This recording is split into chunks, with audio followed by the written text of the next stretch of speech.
Rev up your engines!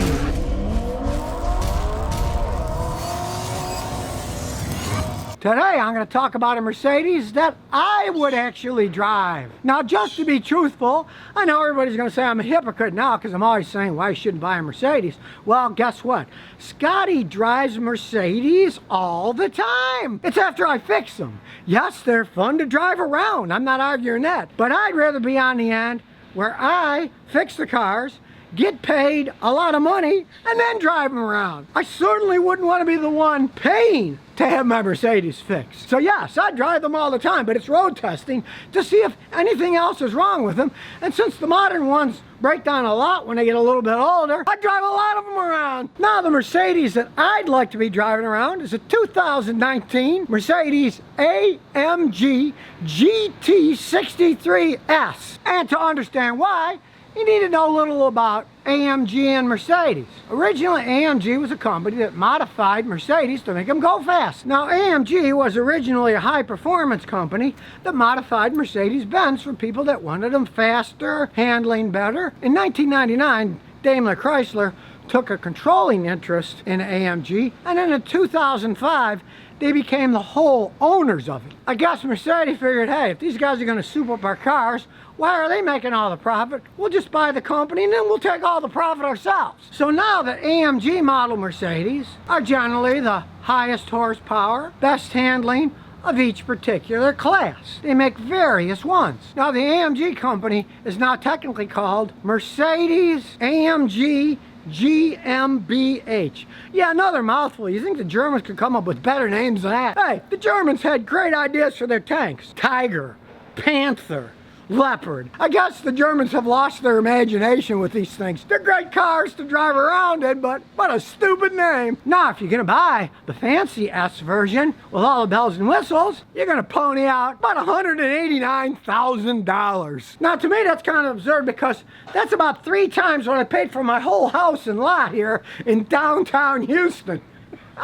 Now, since AMG started out designing and testing racing engines, then they moved on to installing them and modifying Mercedes-Benz cars to make them better. They know what they're doing when it comes to speed, but I went to a Formula One race years ago, talked to the Mercedes guys, and they said, well, for the cars that they ran that year, it was costing them about $500 million.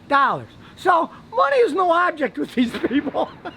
But if it is for you, there's a range of AMG cars now. They all have various modifications like polished heads, fancy wheels, fancy suspension systems, and lately they've been going more into suspension because originally people said, hey, they're great straight line cars, a lot of power, but they don't have the handling of a car that has that kind of power.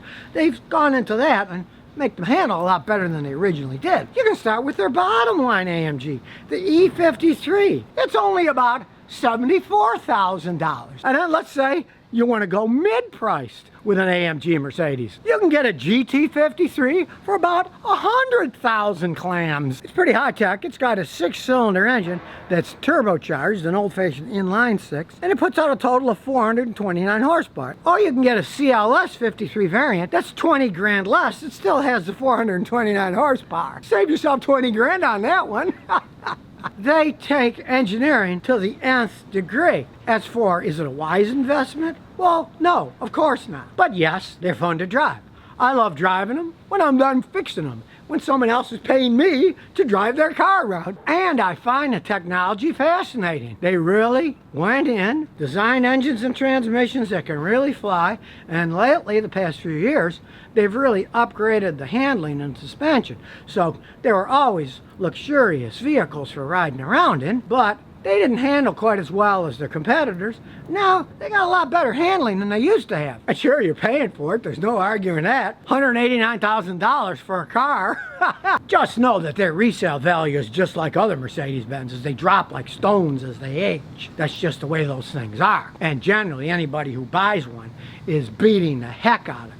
It's kind of like what I always tell people. They say, oh, I want to buy a Challenger with a Hellcat engine. I can't afford a new one, so I'm going to buy a used one. And I say, you might rethink the whole deal of it, because the guys who buy them, generally they're doing burnouts. They're often very worn out by the time you get them. I've had customers who bought used AMGs, and after a couple of years of driving them, tens of thousands of dollars having repairs done, they said, well, I got that out of my system. I'll never buy another one of those things. They are really fun to drive, and hey, Scotty here is all waiting to fix it when it breaks down.